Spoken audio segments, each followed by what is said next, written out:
Hey guys, how's it going? Meu nome é Rafael Medeiros, eu sou da English Specialist e hoje eu vou falar com vocês sobre a diferença entre o TOEFL e o IELTS especificamente para o Canadá. Se você precisa ir para o Canadá ou se você quer ir para o Canadá, você tem que fazer uma dessas provas de proficiência e você também precisa entender como é que elas funcionam ou qual diferença vai existir entre uma ou outra para que seu plano dê certo e para que você consiga ir. Então se liga na vinhetinha aí que daqui a pouco eu tô de volta pra gente conversar mais sobre isso. Let's go!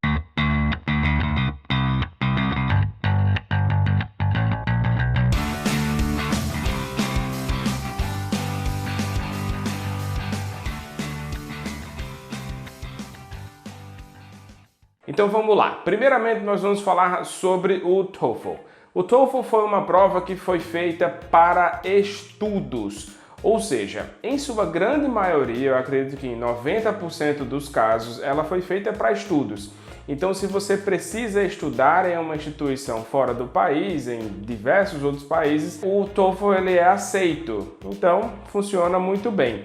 No Canadá, ele também é aceito, porém, ele não é aceito por programas de imigração canadenses. Se você vai fazer um Express Entry ou então um programa provincial, você não pode aplicar com o TOEFL. Eles não aceitam a nota do TOEFL porque o TOEFL é um teste muito mais acadêmico. Atualmente, por causa da pandemia do novo coronavírus, o TOEFL não está sendo feito em centros, em alguns países já está rolando, em algumas cidades sim, mas na maioria ainda não. Para isso, eles criaram o TOEFL Home Edition.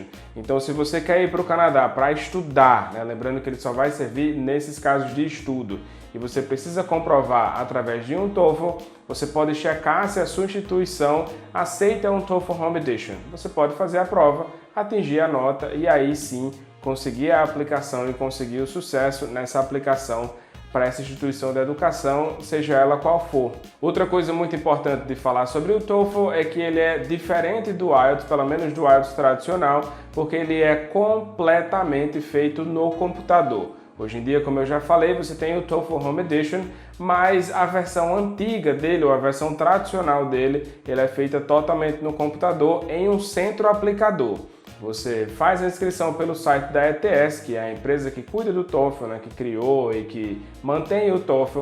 Você faz a sua inscrição, você faz o pagamento e aí você é direcionado para, no dia da prova, ir para um centro aplicador e fazer essa prova lá. Agora que a gente já entendeu como é que funciona o TOEFL, vamos falar um pouco sobre o IELTS. Então já ficou bem claro que se você vai para o Canadá para estudar, você pode fazer as duas provas, porque as duas provas são acadêmicas, O TOEFL é exclusivamente acadêmico e o IELTS você tem duas versões, você tem o IELTS Academic e o IELTS General Training. Por isso, por ter o IELTS General Training, eu sempre recomendo que as pessoas façam o IELTS para ir para o Canadá.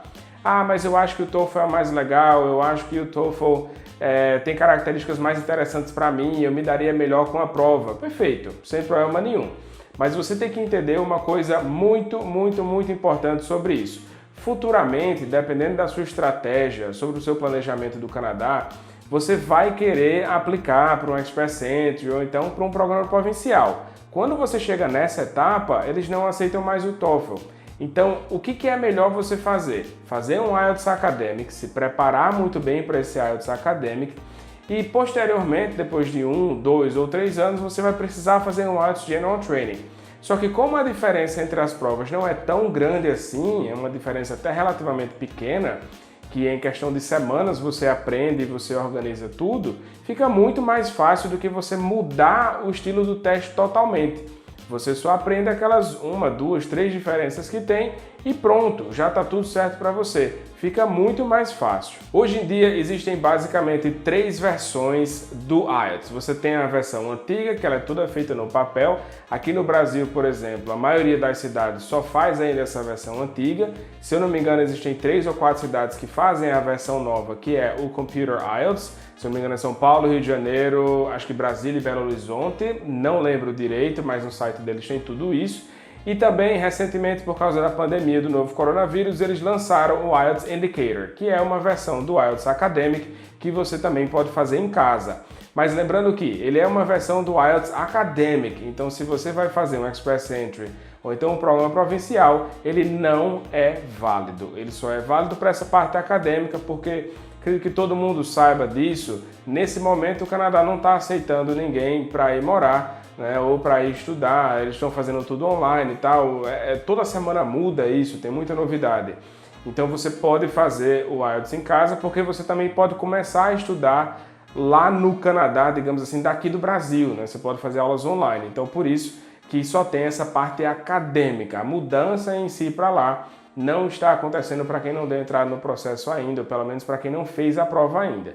Se você já fez a prova antes, você pode dar entrada no processo e você pode se mudar para lá. Porém, se não, aí são outros 500. Então, para a gente finalizar esse vídeo, a minha conclusão, ou a nossa conclusão aqui é essa. Se o seu plano, se o seu planejamento sobre o Canadá tem a ver com você ir estudar primeiro e posteriormente você aplicar para um programa de imigração, faz muito mais sentido você fazer um IELTS, porque você faz o acadêmico primeiro e logo depois você faz o General Training. E a mudança, como eu disse, a diferença, ela é muito pequena, então não vai fazer essa diferença toda na hora da preparação. Alright, so thank you very much for watching this video. As always, I'll see you in the next one. Bye bye.